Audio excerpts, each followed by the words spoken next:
하나님 말씀 사도행전 10장 1절에서 16절 말씀입니다. 신약성경 사도행전 10장 1절에서 16절 말씀을 우리 한 절씩 교도하시겠습니다. 가이사랴에 고넬료라 하는 사람이 있으니 이달리아 부대라 하는 군대의 백부장이라.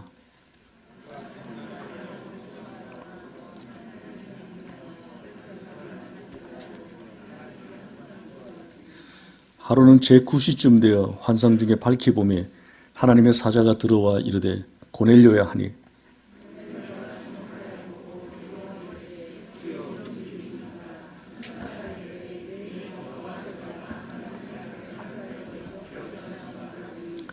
네가 지금 사람들을 욥바에 보내어 베드로라 하는 시몬을 청하라.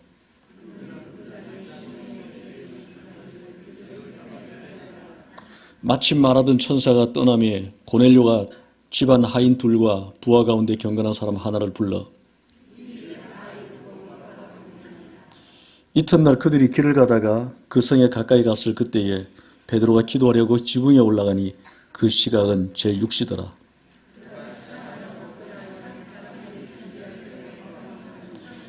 하늘이 열리며 한 그릇이 내려오는 것을 보니 큰 보자기 같고 네 귀를 메어 땅에 들이웠더라.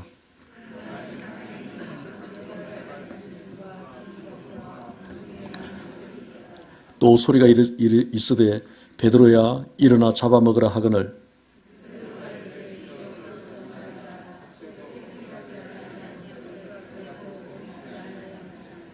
또 두 번째 소리가 있으되 하나님께서 깨끗하게 하신 것을 네가 속되다 하지 말라 하더라. 이런 일이 3번 있은 후 그 그릇이 곧 하늘로 올려져 가니라. 아멘. 오늘 미국이 전 세계를 향해서 민권에 대해서 외치고 있지만 사실 미국 내에서도 민권 운동이 시작된 것은 그리 오래되지 않았습니다. 1960년도 이전까지만 해도 미국에서 흑인들의 권리가 보호받지 못했습니다. 그래서 공공시설에 흑인들은 함부로 들어갈 수 없었고 화장실이나 식당 가운데서도 흑인과 백인이 나누어서 들어가야 되고 심지어 오늘날도 뭐 정도의 차이가 있지만은 백인들이 다니는 교회와 흑인들이 다니는 교회로 구분되어져서 피부색에 따라서 달리 들어가야 되는 그런 상황이 있었습니다. 심지어 버스를 타도 흑인이 앉는 자리가 따로 있고 백인이 앉는 자리가 따로 있어서 이것을 어기게 되면 처벌을 받는 그런 상황이었다고 합니다. 이것이 소위 말하는 차별화의 법안이라고 부르는 것입니다. 그런데 이와 같은 차별화의 벽을 깨뜨리게 했던 유명한 사건이 하나 있습니다. 1955년 12월 1일 알라바마주의 몽고메리라는 그런 지역에서 로자 팍스라고 하는 한 흑인 여자가 버스에 올라타는데 앞자리에 앉았습니다. 이걸 보고 있던 백인이 뒷자리로 자리를 옮기라고 이렇게 요구를 했을 때에 그녀는 그것을 거절합니다. 그 시대에 백인이 자리를 비키라고 하는데 그것을 거절하는 것이 있을 수 없는 그런 일이었습니다. 결국 그녀는 백인에게 자리를 양보하지 않았던 이 한 가지 이유 때문에 경찰이 연행되어서 감옥에 들어가게 되고 벌금을 물게 되었다는 겁니다. 정말 별것 아닌 것 같은 이 한 사건으로 말미암아 말틴 루터 킹 목사님에 의해서 381일 동안 흑인들의 대대적인 버스 승차 거부 운동이 전개됩니다. 이 저항의 물결은 몽고메리 지역뿐 아니라 남부 지역 전역을 퍼지게 됐고 그리고 동부 지역까지 번져나가기 시작하면서 미국 역사상 가장 큰 획을 그었던 흑인 민권 운동이 시작된 것입니다. 그 결과 1964년도에 민권 법안이 통과되었고 그 이듬해인 1965년도에 가서 흑인들에게 투표권이 주어지는 그런 법안이 통과된 것입니다. 자료에 의하면 미국 땅에 아프리카에서 흑인들이 노예로 끌려오기 시작한 때가 1619년이라고 그러는데 그렇다 그러면 지난 350년 동안 그들을 묶었던 차별의 장벽이 로자 팍스라고 하는 한 여인에 의해서 뚫려지게 된 것입니다. 여러분 우리가 막혀있는 장벽을 깨뜨리고 새로운 일을 시작한다는 것은 결코 쉬운 일이 아닙니다.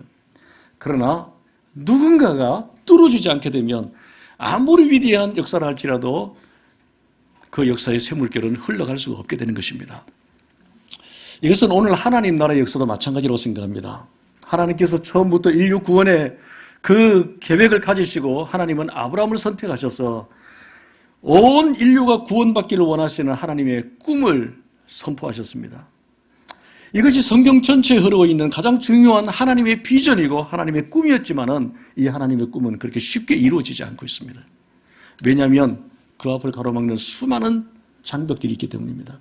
때로는 환경이라는 장벽이 그 앞을 가로막기도 하고, 때로는 정치적인 장벽이 막 가로막기도 하고, 때로는 문화적이거나 아니면 심지어 종교적인 장벽이 그 앞을 가로막아서 하나님의 꿈을 펼쳐나갈 수 없게 만드는 것입니다.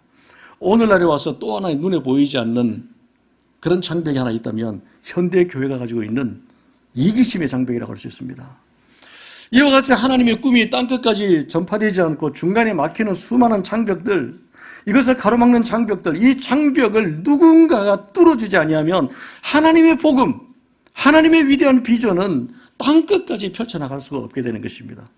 그래서 하나님께서 오늘 저와 여러분들을 선택해 주시고 하나님께서 이곳에 하나님의 교회, 샘물교회를 세워주신 목적이 여기에 있다고 생각합니다. 그것은 우리끼리만 잘 먹고 잘 지내다가 우리가 죽은 후에 천국 가기 위해서 우리를 부르시고 이곳에 교회를 세우신 것이 아니라 하나님의 그 선교의 비전, 하나님의 위대한 하나님의 꿈을 막히지 않도록 땅끝까지 흘러갈 수 있도록 하기 위해서 하나님께서 우리를 선택해 주시고 이곳에 교회를 세워주신 줄로 믿습니다. 오늘 우리가 선교주의를 지키면서 이 선교주일 아침에 과연 우리는 정말 하나님, 온 세상을 향한 하나님의 비전을 이루기 위해서 우리가 얼마나 쓰임받고 있는가, 우리 한 사람 한 사람이 얼마나 하나님의 꿈을 펼치기 위해서 우리가 이 땅에서 사용되어지고 있느냐, 이러한 문제들을 오늘 주신 본문 말씀을 중심으로 해서 우리가 함께 살펴보기를 원합니다. 오늘 우리가 함께 읽은 본문 말씀 보시면 이방 선교의 천문을 열었던 베드로의 사역이 기록되고 있습니다.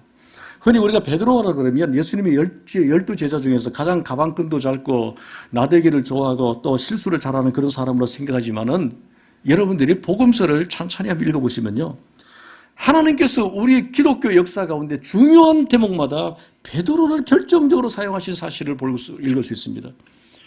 특별히 마태복음 16장 보면 예수님께서 어느 날 가이사랴 빌립보 지방에 가셨습니다. 그때 그를 따르는 수많은 사람들을 이제 돌려보낸 후에 남아있는 제자들을 향해서 질문합니다. 나를 따르는 저 수많은 사람들이 나를 어떻게 생각하고 나를 따르냐? 저들이 나에 대해서 뭐라고 이야기하느냐 물었습니다. 사람들이 나를 누구로 하느냐?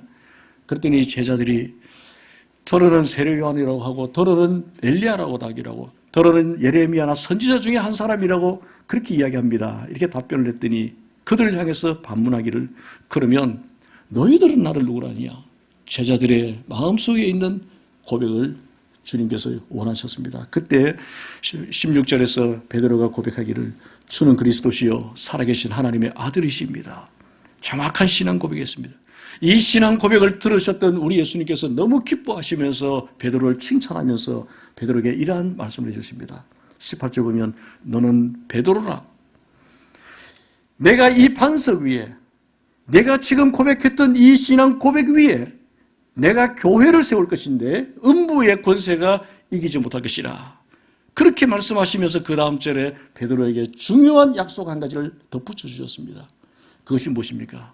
19절 말씀 보시면 내가 천국 열쇠를 내게 주리니 네가 땅에서 무엇이든지 매면 하늘에서도 매일 것이요 네가 땅에서 무엇이든지 풀면 하늘에서도 풀리리라.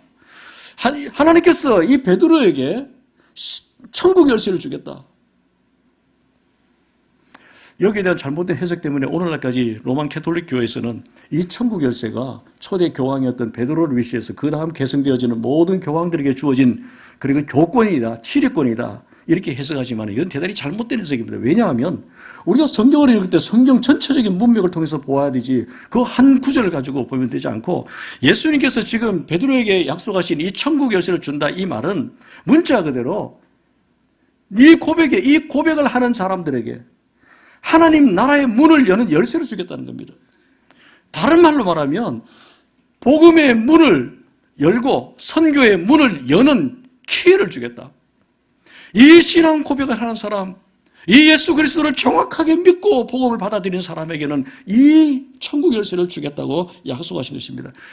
그런데 실제로 사도행전을 계속해서 보시게 되면 베드로는 이 복음이 증거되는 지역마다 이 복음이 증거되어지는 그런 가장 중요한 시점마다 하나님께서 마치 베드로를 통해서 천국의 문을 열듯이 복음의 문을 열어가시는 사건들을 계속해서 우리는 볼 수 있습니다.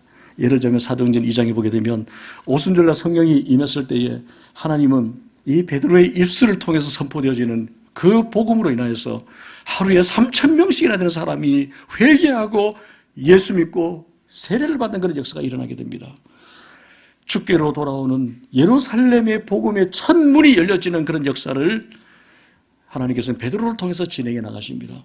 뿐만 아니라 사도행전 3장에 보게 되면 이 성전 비문에 앉아있는 안진뱅이를 일으키는 그런 기적을 통해서 온 유대 땅 가운데 복음의 능력이 무엇인지 복음의 능력을 보여주는 사건을 베드로를 통해서 행하게 하십니다. 뿐만 아니라 사도행전 8장에 보게 되면 사마리아 땅에 복음이 들어갔을 때에 하나님께서 베드로를 보내셔서 그 복음을 확증시켜주는 사건이 나옵니다. 빌립이 가서 복음을 전했는데 그 사마리아 땅에도 이방 땅에도 복음이 전했다는 그 소식을 듣고 베드로를 보내가지고 그 지역에 복음이 들어간 것을 만방에 확증시켜주는 그런 사건을 베드로를 통해서 진행해 나갑니다. 이와 같이 하나님은 복음의 관문마다 베드로를 세워주시고 베드로에게 주신 천국의 열쇠를 통해서 하나씩 복음의 문을 열어나가시는 것을 보게 됩니다. 그러다가 오늘 우리가 함께 읽은 본문 사도행전 10장에 보게 되면 이제는 하나님께서 이 베드로를 통해서 어떤 문을 열고 계십니까?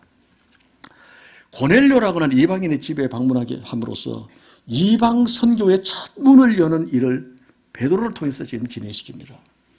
오늘 본문 1절과 2절 말씀 보시면 이방 선교의 첫 관문이 되었던 고넬료라는 사람을 소개하면서 어떤 사람이라고 소개합니까? 가이사라에 고넬료라 하는 사람이 있으니, 이 가이사라는 지역은 로마 총독부가 있는 그런 지역입니다.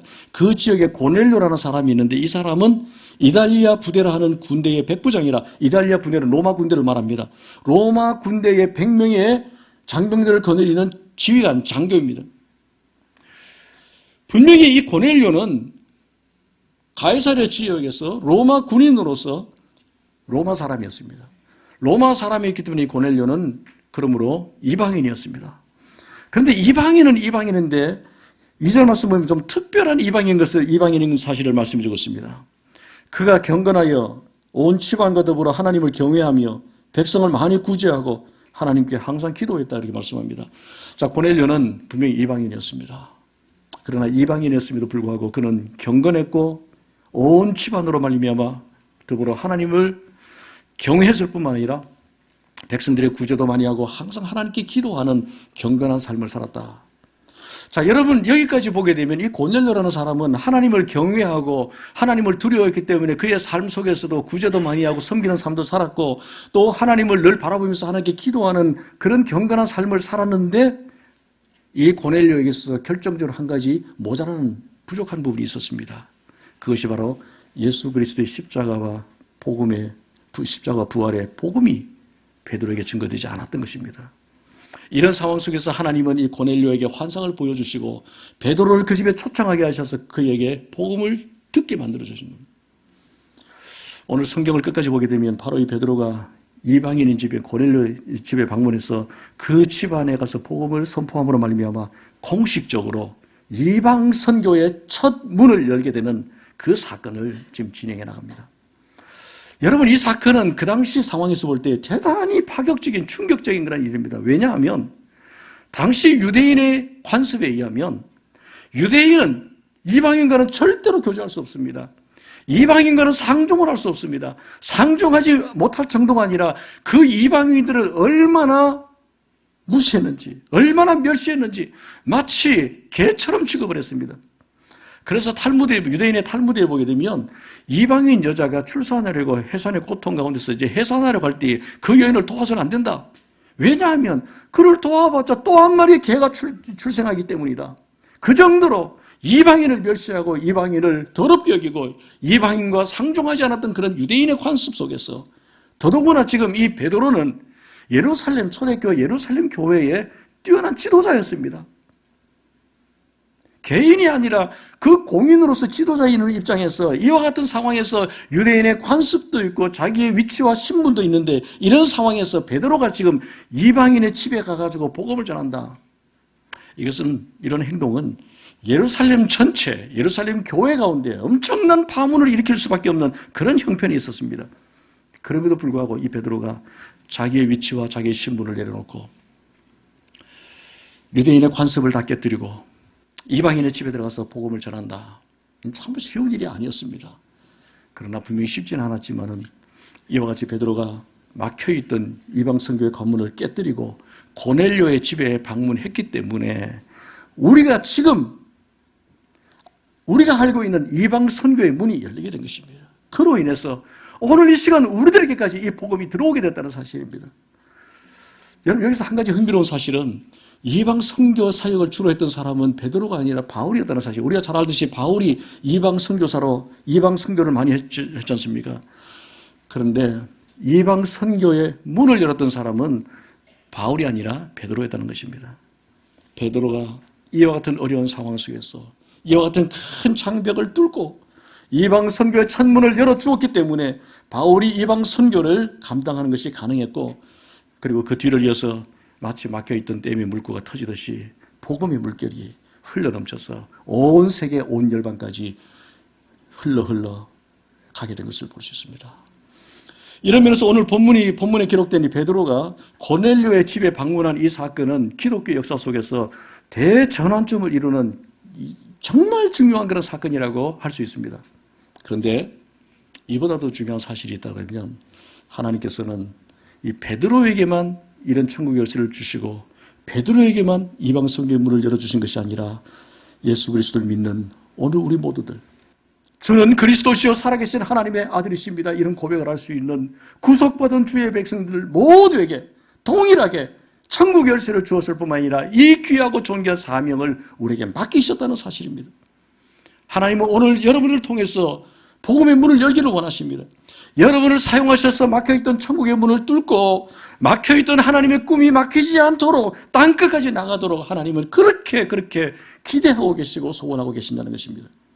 오늘 우리가 선교주의를 맞이해서 그럼 우리가 어떻게 하면, 아니 또 우리 교회가 그럼 어떻게 하면 우리를 통해서 막혀있는 선교의 문을 활짝 열고 하나님이 그렇게 원하셨던 온 세계 열방을 향한 하나님의 꿈, 선교의 꿈을 이루어갈 수 있을 것인가? 오늘 우리에게 주신 이 짧은 본문 가운데서 하나님께 주시는 귀한 교훈을 우리가 함께 나누면서 주님 주신 은혜를 함께 받기를 원합니다. 우리가 살아가면서 우리의 인생이 선교의 문을 열며 하나님의 소원을 이루어드리는 그런 삶을 살기를 원한다면 우리가 첫 번째 우리 마음속에 기도의 문이 먼저 열려야 됩니다. 기도의 문을 열어야 됩니다. 오늘 본문에서 기도하는 두 사람을 소개해 주고 있습니다. 첫 번째는 고넬료죠. 2절입니다. 고넬료가 항상 하나님께 기도했다고 그랬습니다. 그리고 두 번째는 베드로입니다. 9절 말씀 보면 이튿날 그들이 길을 가다가 그 성에 가까이 갔을 그때에 베드로가 기도하려고 지붕에 올라가니 그 시각은 제 6시더라. 여기 6시라는 것은 유대인의 시간에다가 현재 우리 시간으로 환산하면 6시간을 더하면 되죠. 정오입니다. 밤 낮 12시 식사 시간에 베드로가 기도하기 위해서 지붕에 올라갑니다. 이것을 보면 그의 기도가 어쩌다 한두 번 한 기도가 아니라 습관적으로 정기적으로 했던 그런 기도인 것을 알 수 있습니다. 여러분, 지금 고넬료는 가이사라에서 자기 집에서 기도를 했는데 베드로는 길을 가다가 요빠라는 지역에서 지붕에 올라가서 기도를 했습니다. 이 두 사람이 다른 곳에서 다른 시점에서 이런 기도를 했음에도 불구하고 복음 안에서 만나는 역사가 일어나게 됩니다. 이게 소위 말하는 기도 채널의 연결입니다. 여러분, 우리가 아무리 떨어져 있어도, 우리가 아무리 다른 상황 속에 있어도 기도하면 만날 수 있습니다. 하나님은 연결시켜 주십니다. 그 속에 하나님은 역사하십니다. 기적을 베풀어 주시겠습니다. 여러분의 혹시 자녀들이 군대 가 있든지 유학을 가 있든지 아니면 뭐 해외 출장을 가 있든지 이민을 가 있든지 우리의 가족들이 흩어져 있어도 어떻게 만날 수 있습니까? 기도 가운데 만날 수 있습니다. 그 기도 가운데 하나님이 연결시켜 주실 때 놀라운 역사들이 일어나게 되는 것입니다. 이게 기도의 능력입니다. 오늘 본문에서 이 베드로는 길을 가다가 지붕 위에서 기도했고 고넬료는 자기 집에서 가이사라에서 자기 집에서 기도를 했지만 하나님께서 이 두 기도를 연결시켜 주셔서 기독교의 역사에서 가장 중요한 선교의 문을, 이방 선교의 문을 열어주는 그 역사를 만들어 주셨다는 것입니다. 이런 의미에서 오늘 저희들이 기도하지 않고 선교의 문을 열 수가 없다는 사실을 알아야 됩니다. 그러므로 우리가 선교를 위해서 얼마나 물질을 많이 드리느냐, 선교를 위해서 얼마나 우리의 몸으로 많이 봉사하느냐가 중요한 것이 아니라 먼저 기도하는 것이 중요합니다. 기도해야 역사가 나타납니다. 기도해야 문이 열리게 됩니다. 그렇다면 여러분들은 목장마다 또 여러분들의 마음속에 많은 선교사들을 품고 기도하고 있을 줄 압니다. 그 선교를 위해서 기도할 줄 압니다. 선교를 위해서 품고 있습니다. 그런데 얼마나 정말 간절하게 여러분들 기도하고 계셨습니까? 얼마나 선교사를 돕고 선교사를 위로하고 얼마나 선교사들에게 몸으로 봉사하고 하는 것이 아니라 얼마나 하나님이 역사할 수 있도록 그 선교를 위해서 기도했느냐는 겁니다. 기도해야 선교의 문이 열립니다. 기도하는 사람들에게 하나님께서 선교에 대한 꿈을 부어주시고 기도하는 사람들에게 선교의 그 능력을 부어주시기 때문입니다. 그러므로 우리의 기도가 열려야 됩니다. 기도의 문이 열려야 됩니다. 기도의 문이 열릴 때에 부족한 나를 통해서 하나님은 위대한 역사를 이루어 나가실 것입니다. 전주에 가면 그 깡통교회로 유명한 안디옥 교회가 있죠. 우리 안에서 단일 교회로서 가장 많은 선교사 450명의 풀타임 선교사를 파송한 그런 교회로 유명한 교회인데 이 교회를 탄임하는 이동희 목사님께서 한 번은 이런 설교를 하신 적이 있습니다. 그 교회가 처음부터 선교하기 위해서 개척되어진 그런 교회라고 합니다. 그래서 그 교회 표어가 뭐냐면 사도행전 1장 8절 오직 성령이 너희에게 임하시면 너희가 권능을 받고 예루살렘과 온 유대와 사마리아와 땅끝까지 이르러 내 증인이 되리라. 이 표어를 가지고 그들은 예루살렘을 전주시로 보았다는 겁니다. 그리고 온 유대 땅이라는 것은 대한민국 전역을 보았대요. 그리고 사마리아는 이 북한 선교나 아니면 교도소 선교 같은 특수 선교지로 보았대요. 그리고 땅끝이라는 것은 온 열방 선교지를 그렇게 보고 이와 같은 선교를 설립 이념으로 83년도에 개척한 이후에 이 한 가지 방향만 가지고 계속해서 목회를 해왔다는 겁니다. 사역을 감당했습니다. 그런데 이 목사님이 이 성경 구절 사도행전 1장 8절 이 말씀을 묵상하는 가운데서 중요한 사실 하나 깨닫게 되는 겁니다. 이와 같이 하나님의 비전 예루살렘부터 시작해서 온 유대와 사마리아 땅끝까지 이르러 하나님의 꿈이 이루어지기 위해서 먼저 전제로 해야 될 것이 하나 있는데 그것이 기도였다는 사실을 그는 깨닫게 됐습니다. 여러분 사도행전 내용을 보게 되면 1장부터 2장 3장 보면 이 사도행전 2장에 나오는 오순절 사건을 우리가 가장 중요한 사건으로 생각하고 있습니다. 오순절 성령이 임함으로 인해서 복음운동이 시작됐고 오순절 성령이 임함으로 말미암아 예루살렘 교회가 탄생되었고 그래서 이 선교운동의 출발점이 시작점이 오순절 성령운동이라고 생각하기 쉬운데 그런데 오순절 성령운동이 일어나기 사도행전 2장 바로 전에 먼저 있었던 것이 기도였다는 것입니다. 마가 요한의 다락방에서 120명의 성도들이 열흘 동안 모여서 간절하게 하나님 앞에 기도하는 것이 교회가 탄생되기 전에 선교운동이 시작되기 전에 먼저 있었다는 사실을 깨닫는 것입니다. 그래서 이 목사님이 이 사실을 깨닫고 개척 당시에 얼마 되지 않은 건 몇몇 안 되는 성도들을 불러 모아놓고 전주시 전역을 구역을 만들어가지고 그 성도의 숫자만큼 구역을 만들어가지고 A 구역은 김 집사님이 기도해야 될 구역이고 B 구역은 박 집사님이 기도해야 될 것이고 A 아파트는 이 집사님이 기도해야 될 구역이고 구역을 다 나눠가지고 당신들이 이 기도로 섬겨야 될 그런 구역이라는 것을 기도띠를 만들어줬대요. 그리고 전주 시내에 그 당시 한 800교회가 있었는데 이 개척교회가 교단 교파 따지지 않고 큰 교회 작은 교회 따지지 않고 전주에 있는 모든 교회를 위해 놓고 기도를 하기 시작했다는 겁니다. 하나님 이 모든 전주에 있는 교회가 살아야 됩니다. 기도하기 시작했고 그리고 목사가 살아야 전주가 산다 외치면서 그 지역을 섬기는 모든 목회자들을 위해서 그들이 기도하기 시작했다는 겁니다.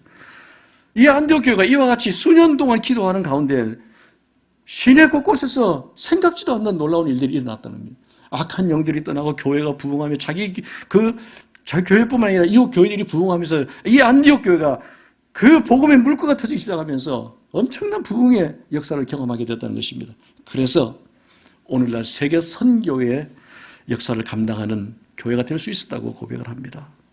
그러므로 여러분 선교하기보다도 여러분 사명을 감당하기 이전에 먼저 기도의 문을 여시기 바랍니다.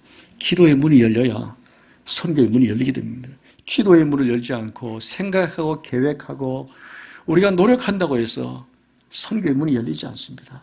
선교의 문은 기도의 문이 열려야 선교의 문이 열리게 됩니다. 그래서 우리가 선교의 문을 여는 인생을 우리가 살아가려면 먼저 기도의 문을 열어야 됩니다. 기도의 문을 열 때 두 번째 우리가 열어야 될 것은 비전의 문을 열어야 됩니다.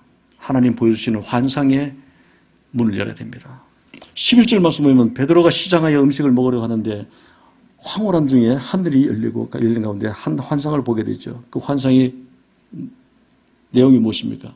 11절에서 13절 말씀을 같이 읽겠습니다.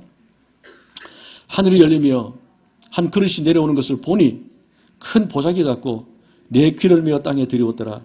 그 안에는 들여다보니 각종 네 발 가진 짐승과 기는 것과 공중에 나는 것들이 있더라. 또 소리가 있으되 베드로야 일어나 잡아먹으라. 이런 음성을 보게 됩니다. 하나님께서 이 베드로에게 한 가지 환상을 보여주셨습니다. 그 환상은 베드로가 그렇게 보고 싶었던 환상이 아니었습니다. 여러분, 유대인의 관점에서 볼 때에 하나님께서 베드로에게 보여주셨던 그 환상은 그 그릇에 보자기같이 내려오는 그 안에 담겨있는 그 짐승들, 그 쌓여있는 짐승들은, 그 음식들은 먹을 수 없는 음식이었습니다. 부정한 것, 유대인들이 가증히 여기는 것, 더럽게 여기는 것, 유대인들이 정말 쳐다보기도 싫어 생각지도 않는 이 더러운 그런 음식들이 가득 차 있는데 이것을 보여주신 후에 하나님께서 베드로에게 일어나서 이것을 잡아먹으라고 말씀해 주셨습니다. 들려주셨습니다. 하나님은 베드로에게 환상 중에 비전을 보여주시고 들려주셨습니다. 여러분, 우리가 주로 환상이라고 그러면 어떤 것을 기대합니까? 내가 그렇게 원하는 것, 내가 사모하는 것이 정말 이루어지는, 꿈 같은 일이 이루어지는 이런 것들을 우리는 환상이라고 생각하기 쉬운데, 하나님이 우리에게 보여주시는 환상은 내가 원하는 것이 아니라 내가 보기 싫고 내가 가증히 여기고 내가 싫어하는 그런 환상을 하나님께서 보여주실 때가 있다는 겁니다. 우리 생각에는 야곱이 보고 들었던 환상, 하늘이 열리고 사닥다리가 내려오고 거기에 천사들이 오르락내리가면서 내 자손들이 복을 받을 것이라고 하는 약속의 말씀을 들려주시는 그런 환상을 보았으면 얼마나 좋겠습니까? 혹은 사도 요한이 요한계시록에 나오는 거기서 보고 들었던 것처럼 새하늘과 새 땅을 보고 거기에 보좌 가운데 차고 넘치는 찬양을 듣는 그런 환상을 보면 좋겠는데, 오늘 본문에서 베드로에게 보여주신 환상은 그런 것들이 아니었습니다. 생각지 않는 환상, 정말 보고 싶지 않는, 정말 그대로 따라가고 싶지 않는, 기대하지 않는 아주 혐오스럽고 징그러운 그런 음식들이 가득 있고 그것을 또 먹으라고 하는 그런 정말 역겨운 그런 말씀을 환상 가운데 보고 들었습니다. 베드로의 입장에서는 보고 싶지 않은 환상이었을지 모르지만은, 그러나 하나님의 입장에서는 정말 보여주고 싶은 그런 환상이었다는 것입니다. 여러분, 더럽게 보였지만은 베드로가 보았던 이 환상 가운데 하나님의 꿈이 담겨져 있고 하나님의 마음이 담겨져 있고 하나님의 비전이 담겨져 있기 때문입니다. 어쩌면 하나님께서 그 환상을 베드로에게 보여주시면서 이렇게 말씀하고 있는지도 모르겠습니다. 지금까지 너희들이 더럽다고 배척했던 그 이방인들, 지금까지 너희들이 상종하지도 않았, 지금까지 너희들이 멸시하고 천대했던 그 이방인들, 너희들이 외면하고 너희들이 가까이 하기를 싫어했던 그 이방인들, 이들이야말로 내가 꼭 구원하기를 원하는 나의 친백성이야. 하나님이 이렇게 도전했을지 모릅니다. 누군가는 그에게 가서 복음을 전해야 되는 메시지를 해야 된다는 그 메시지를 환상을 통해서 하나님은 베드로에게 보여주셨고, 베드로는 처음에는 그것을 거부했습니다. 그 다음에 하나님이 보여주신 환상인 것을 깨닫고 베드로는 그 하나님의 뜻을 따라 나섰던 사실을 오늘 성경을 우리에게 소개해 주고 있습니다. 그러므로 우리가 선교의 문을 열기 위해서 우리가 먼저 기억해야 될 사실은, 우리가 하고 싶은 야망과 하나님이 우리에게 보여주신 비전은 다를 수 있다는 것입니다. 오늘 많은 목회자들이 범하는 실수가 무엇입니까? 내가 추진하고 내가 계획하고 내가 이루고 싶은 그 야망과 그것이 하나님의 비전으로 생각하는 이런 잘못을 범할 때가 얼마나 많은지 모릅니다. 여러분, 야망이라는 것은 출발점이 나입니다. 언제나 나에게부터 시작되는 것이 야망입니다. 그러나 이 야망은 아무리 그럴듯하게 보여도 하나님의 뜻을, 나의 야망이기 때문에 하나님의 뜻을 조금 더 이룰 수가 없습니다. 그러나 하나님의 비전은 출발점이 내가 아니라 하나님 자신이십니다. 여러분, 우리가 이것을 분명히 구별할 줄 알아야 됩니다. 우리가 선교를 하든지 우리가 이 땅에 살아가면서 하나님 주신 사명을 감당할 때에 하나님의 비전을 보고 들을 수 있는 비전의 문이 열릴 때, 그때 우리를 통해서 역사가 나타납니다. 우리를 통해서 막혀있던 장벽이 뚫려지게 됩니다. 선교의 문은 열릴 것입니다. 일반적으로 남자들과 여자들의 그 약점이 차이가 있는데, 남자들의 약점은 주로 눈에 있다고 합니다. 그래서 남자들은 예쁜 것만 보면 정신을 못 차린다고 그래요. 눈에 약점이 있기 때문에. 여자들은 귀에 약점이 있대요. 그래서 옆에서 누군가가 달콤하게 속삭이기만 그냥 뿅 가서 넘어가 버리는 것이 여자들의 약점이라 그럽니다. 그러나 우리 그리스도인들은 남자나 여자나 눈과 귀가 밝아야 됩니다. 잘 볼 수 있어야 되고 잘 들을 수 있어야 됩니다. 하나님의 음성을 들을 수 있는 귀가 밝아야 되고 하나님의 비전을 볼 수 있는 눈이 밝아야 됩니다. 비전의 눈이 열려야 됩니다. 하나님이 내게 무엇을 말씀하시는가를 정확하게 들을 수 있어야 되고 하나님께서 내게 무엇을 보여주시는가를 정확하게 볼 수 있어야 됩니다. 그리고 그 길을 따라갈 때에 기적이 나타날 것입니다. 그 길을 따라갈 때에 초라하고 부족한 우리를 통해서 하나님의 위대한 역사가 전개될 것입니다. 제가 잘 아는 정말 아끼는 후배 목사님이 한 분 계신데 이 목사님이 10년 만에 아들을 하나 낳았어요. 그 얼마나 귀한 아들이겠습니까? 그래서 이 아들을 키우면서 너무 아이를 사랑하는데 한 번씩 만나게 되면 이 아이가 제가 봐도 너무 나대는 겁니다. 너무 산만하고 막 분위기를 너무. 그래도 그 아이에 대해서 조금 더 그렇게 책망도 하지 않고 그냥 내버려두는 겁니다. 저희들이 이제 만날 때마다 불편했어요. 그런데 가끔 이제 만나게 돼가지고 제가 그 아이를 불러가지고 좀 다정다감하게 말을 하면 말을 듣질 않아요. 산만하게 짝이 없는 겁니다. 나한테 인사해라, 절해라. 내가 세배해라. 그럼 5만 원짜리 보여주면서 이거 보이지 않느니? 보지도 않습니다. 그냥 막 뛰어다닙니다. 보여줄 걸 보여줘도 보지를 않습니다. 그럼 제가 쫓아가가지고 그 아이를 부둥켜 안고 이 초등학교 들어갈 아이인데 야야 억지로 내가 머리를 숙여가지고 인사를 시켜가지고 돈을 억지로 강제로 주면 이거 들고 막 돌아다닙니다. 이 아이는 약간 그 자폐 경계에 있는 아이라고 합니다. 이 문제 때문에 그 사모님이 얼마나 힘들고 그 가정이 아파하는지요. 주변의 사람들이 자꾸 그렇게 이야기를 하니까 그게 힘든 겁니다. 그러면서 가끔 저 아내에게 막 소연을 합니다. 아이에 대해서. 그럴 때마다 같이 모여서 그 목사님은 뭐라고 하냐면 자기 사모님이 막 아이에 대해서 막 그 아픔을 이야기하면 그 목사님은 걱정하지 마. 날 봐, 날. 우리 엄마 그러는데 내가 어릴 땐 얘보다 더 했대. 걱정하지 마. 나 지금 목사 됐잖아. 이 정도면 괜찮잖아. 그렇게 위로를 하는데 그게 위로가 됩니까, 여러분? 그 목사님도 그 마음이 얼마나 힘들었으면 그렇게 이야기했습니다. 괜찮대. 자기가 장담하는데 자기 어릴 때는 얘보다 훨씬 더 심했대요. 근데 자기 지금 괜찮잖느냐고. 걱정하지 마. 시간 지나면 괜찮을까. 이렇게 이야기하는데 그렇게 이야기하면서 그 아이 때문에 부모들이 마음 아파하고 힘든 이런 모습을 보면서 저는 우리 때문에 아파하시는 하나님의 마음을 너무너무 많이 절감하게 됩니다. 그렇게 보여줘도 보지 못하고 그렇게 들려줘도 듣지 못하고 나대면서 영적 자폐를 가지고 있는 오늘 저와 여러분들의 모습을 보면서 하나님 얼마나 아파하실까? 그 아이를 볼 때마다 저는 그런 생각이 막 듭니다. 오늘 여러분 정말 무엇을 보고 계십니까? 하나님이 그렇게 들려주고 싶어하는 그 음성 여러분들 얼마나 듣고 계십니까? 여러분에게 비전의 문이 열렸습니까? 어떤 환상을 보고 계십니까? 어떤 하나님의 마음을 읽고 계십니까? 어떤 하나님의 부르심 앞에 여러분들을 마음에 부담을 주고 있습니까?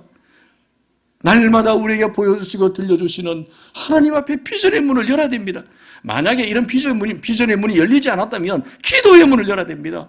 기도하면 하나님께서 우리 마음속에 우리가 원치 않는 길일지라도 하나님께서 우리에게 비전의 문 열어주실 것입니다. 오늘 여러분의 인생 가운데 막힌 문이 있다면 하나님이 내게 들려주시는 음성에 다시 귀를 기울여 보시기 바랍니다. 오늘 여러분의 마음속에 여러분들의 삶 속에 막혀있는 창벽이 있다면 하나님이 내게 보여주시는 환상을 다시 보시기 바랍니다. 이 환상을 통해 보여주시고 들려주시는 비전의 문이 열릴 때 우리 앞에 하나님의 뜻이 복음의 문이 선교의 문이 활짝 열게 될 것입니다. 정말 부족하고 연약하고 초라한 우리를 사용하셔서 하나님은 그 위대한 일들을 이루어 나가실 줄로 믿습니다. 우리가 이와 같이 선교의 문을 여는 인생을 살려면 기도의 문을 열어야 됩니다. 기도의 문을 열 때 하나님께서 우리에게 비전의 문을 열어주시는데 이 비전의 문을 열어야 됩니다. 그리고 마지막 세 번째는 순종의 문을 열어야 됩니다. 비전의 문을 열 때 보여주시고 들려주시는 하나님의 말씀 앞에 순종하는 결단이 있어야 됩니다. 사도행전 10장 28절 29절 보면 분명히 베드로가 처음 이 환상을 보았을 때 거부했습니다.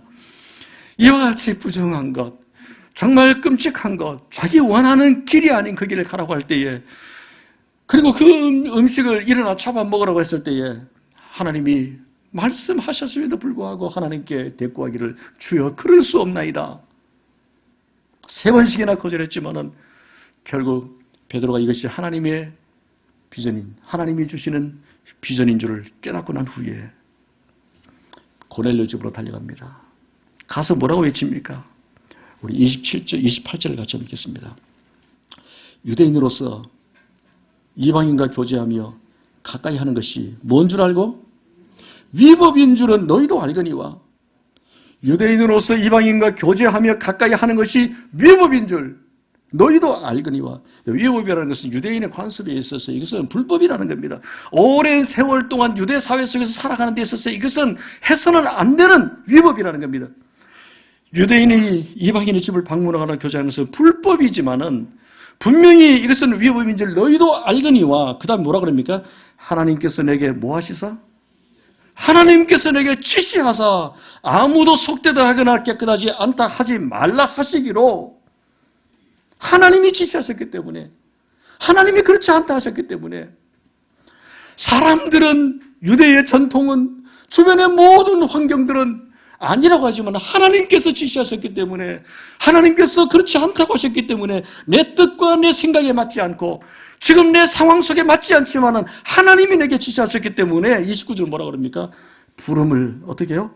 사양하지 아니하고 왔노라. 부름을 사양하지 아니하고 왔노라. 나는 주저함 없이 지체함 없이 나는 조금도 망설임 없이 부름을 사양하지 않고 곧바로 달려왔노라.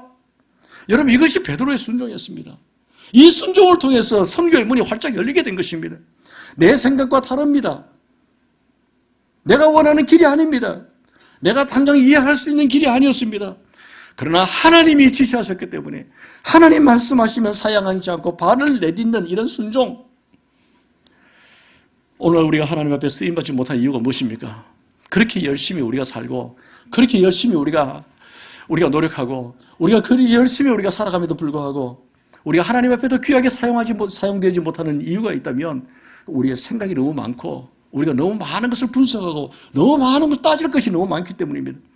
그저 하나님이 지시하시면 지체하지 않고 순종하고 달려가면 되는데 하나님이 내게 보여주시면 들려주시면 그냥 순종하면 되는데 뭐 신학적으로 어떻고 교리적으로 어떻고 내 형편과 내 처지가 어떻고 이 핑계 저 핑계 다 대면서 너무 생각이 많기 때문에 너무 따질 길이 많기 때문에 결국 지나고 보면 순종할 수 있는 것이 아무것도 없습니다. 여러분 하나님의 성교는 우리의 생각이나 계획이 중요한 게 아니라 순종입니다. 비록 미천하고 부족하지만은 하나님이 지시하실 때에 한 걸음 한 걸음 움직이는 것입니다. 이것저것 따지고 계획하고 이것저것 다 분석해서는 하나님 앞에 아무런 역사를 이룰 수가 없습니다. 비록 작지만 한 걸음 내디딜 때에 하나님이 역사하실 것입니다. 하나님이 우리를 사용하실 것입니다. 하나님이 보여주신 비전을 향해서 순종하지 않으면 선교의 문은 절대로 열리지 않습니다. 여러분.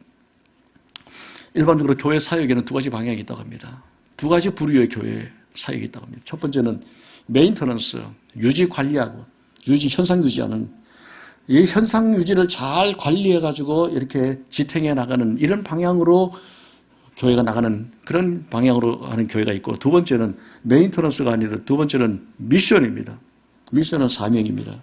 내게 주어진 것을 잘 유지 관리하는 것에 그런 방향이 아니라 희생이 있고 고난이 있고 어려움이 있고 어쩌면 대책이 없어도 복음을 향해서 하나님이 지시하는 것을 향해서 과감하게 한 걸음 한 걸음 나아갈 수 있는 미션을 향한 그런 교회. 오늘 우리 교회는 어떤 교회입니까? 하나님은 어떤 교회를 기뻐하시겠습니까?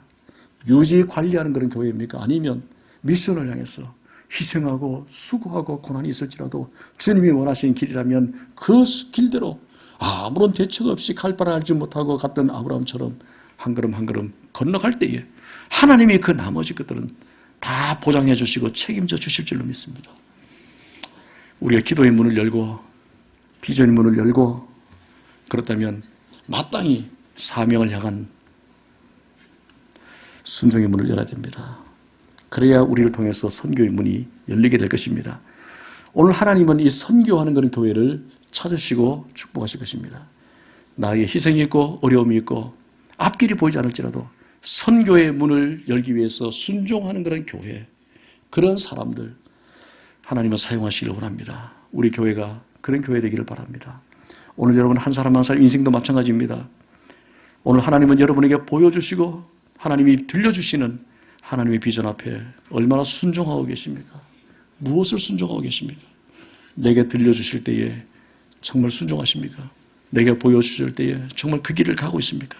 순종의 문을 열 때에 미약하고 부족하고 연약한 우리들을 통해서 선교의 문을 하나님은 열어주실 것입니다.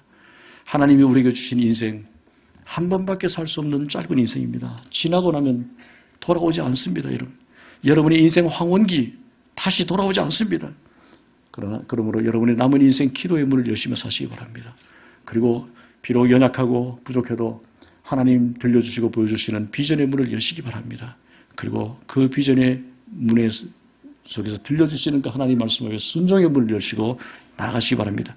그래서 여러분들을 통해서 선교문이 활짝 열려지고 그래서 새로운 차원의 영적 황금기를 맞는 그런 복된 인생, 복된 교회 될 수 있기를 주의 이름으로 축원합니다. 같이 일어나셔서 주신 말씀 기억하면서 헌신 찬양 올려드리겠습니다. 내 눈 주의 영광을 보내 우리 가운데 계신 주님, 살아계신 아버지 하나님 감사합니다. 하나님 오늘도 저희들에게 오셔서 우리를 말씀으로 인도해 주시니 감사합니다. 참으로 우리가 하나님의 부르심 앞에 올바르게 순종함으로 하나님의 필요한 일들을 하나님의 거룩한 뜻을 감당해 드리는 우리 모두 되시기를 원합니다. 하나님 안타까운 심정으로 지금도 사람들을 부르고 계십니다.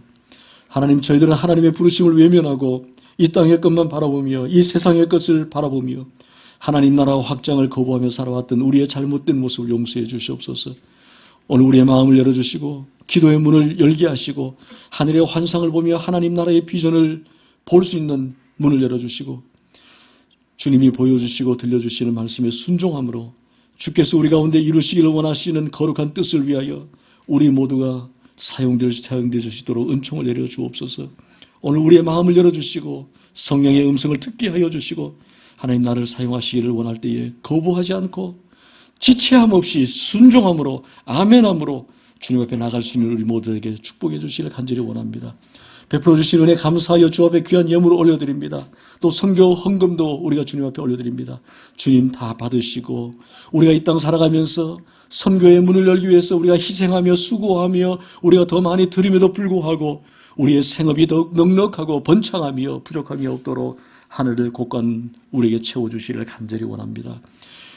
지금은 우리의 기도를 다 들으시고 하나님 보좌 우편에서 우리를 위해서 친히 간구해 주시는 우리 구주 예수 그리스도의 놀라우신 은혜와 기도할 때마다 우리에게 비전의 문을 열어주셔서 보여주시고 들려주시는 하나님 크신 사랑하심과 지시하시는 말씀마다 지체하지 않고 순종할 수 있도록 우리에게 하늘 능력을 베풀어 주시는 성령님의 역사하심이 선교주의를 맞이하여서 우리의 남은 인생 동안 선교의 문을 활짝 열며 살아가기를 결단하는 우리 모든 주의 백성들, 이제 또 이 세계 열방에서 선교하고 나가 있는 선교사들, 그들 앞날과 그들의 가정과 그들의 모든 계획 위에 지금부터 영원토록 함께 하실지어다.